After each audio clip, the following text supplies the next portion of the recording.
चतुर खरगोश और शेर, पंचतंत्र की कहानी। किसी घने वन में एक बहुत बड़ा शेर रहता था। वह रोज शिकार पर निकलता और एक ही नहीं, दो नहीं कई जानवरों का काम तमाम देता। जंगल के जानवर डरने लगे कि अगर शेर इसी तरह शिकार करता रहा तो एक दिन ऐसा आएगा कि जंगल में कोई भी जानवर नहीं बचेगा। सारे जंगल में सनसनी फैल गई। शेर को रोकने के लिए कोई न कोई उपाय करना जरूरी था। एक दिन जंगल के सारे जानवर इकट्ठा हुए और इस प्रश्न पर विचार करने लगे। अंत में उन्होंने तय किया कि वे सब शेर के पास जाकर उनसे इस बारे में बात करें। दूसरे दिन जानवरों के एक दल शेर के पास पहुंचा। उनके अपनी ओर आते देख शेर घबरा गया और उसने गरज कर पूछा, क्या बात है? तुम सब यहाँ क्यों आ रहे हो? जानवर दल के नेता ने कहा, महाराज, हम आपके पास निवेदन करने आए हैं। आप राजा हैं और हम आपकी प्रजा। जब आप शिकार करने निकलते हैं तो बहुत जानवर मार डालते हैं। आप सबको खा भी नहीं पाते। इस तरह से हमारी संख्या कम होती जा रही है। अगर ऐसा ही होता रहा तो कुछ ही दिनों में जंगल में आपके सिवाय और कोई भी नहीं बचेगा। प्रजा के बिना राजा भी कैसे रह सकता है? यदि हम सभी मर जाएंगे तो आप भी राजा नहीं रहेंगे। हम चाहते हैं कि आप सदा हमारे राजा बने रहें। आपसे हमारी विनती है कि आप अपने घर पर ही रहा करें। हर रोज स्वयं आपके खाने के लिए एक जानवर भेज दिया करेंगे। इस तरह से राजा और प्रजा दोनों ही चैन से रह सकेंगे। शेर को लगा कि जानवरों की बात में सच्चाई है। उसने पल भर सोचा, फिर बोला, अच्छी बात है, मैं तुम्हारे सुझाव को मान लेता हूँ। लेकिन याद रखना, अगर किसी भी दिन तुमने मेरे खाने के लिए पूरा भोजन नहीं भेजा तो मैं जितने जानवर चाहूँगा मार डालूंगा। जानवरों के पास तो और कोई चारा नहीं। इसलिए उन्होंने शेर की शर्त मान ली और अपने अपने घर चले गए। उस दिन से हर रोज शेर के खाने के लिए एक जानवर भेजा जाने लगा। इसके लिए जंगल में रहने वाले सब जानवरों में से एक एक जानवर बारी बारी से चुना जाता था। कुछ दिन बाद खरगोशों की बारी भी आ गई। शेर के भोजन के लिए एक नन्हे से खरगोश को चुना गया। वह खरगोश जितना छोटा था उतना ही चतुर भी था। उसने सोचा, बेकार में शेर के हाथों मरना मूर्खता है। अपनी जान बचाने का कोई न कोई उपाय अवश्य करना चाहिए और हो सके तो कोई ऐसी तरकीब ढूंढनी चाहिए जिससे सभी को इस मुसीबत से सदा के लिए छुटकारा मिल जाए। आखिर उसने एक तरकीब सोच ही निकाली। खरगोश धीरे धीरे आराम से शेर के घर की ओर चल पड़ा। जब वह शेर के पास पहुंचा तो बहुत देर हो चुकी थी।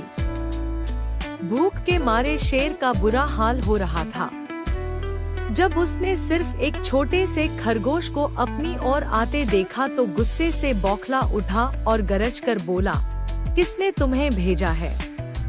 एक तो पिद्दी जैसे हो, दूसरे इतनी देर से आ रहे हो।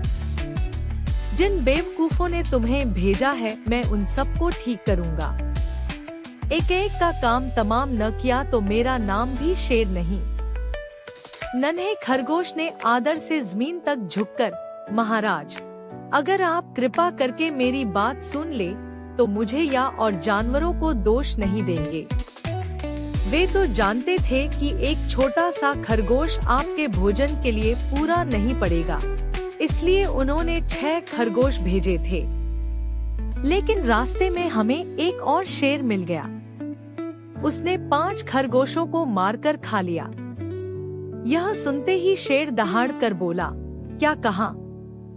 दूसरा शेर? कौन है वह? तुमने उसे कहाँ देखा? महाराज, वह तो बहुत ही बड़ा शेर है, खरगोश ने कहा। वह जमीन के अंदर बनी एक बड़ी गुफा में से निकला था।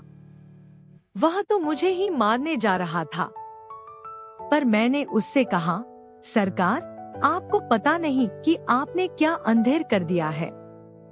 हम सब अपने महाराज के भोजन के लिए जा रहे थे, लेकिन आपने उनका सारा खाना खा लिया है।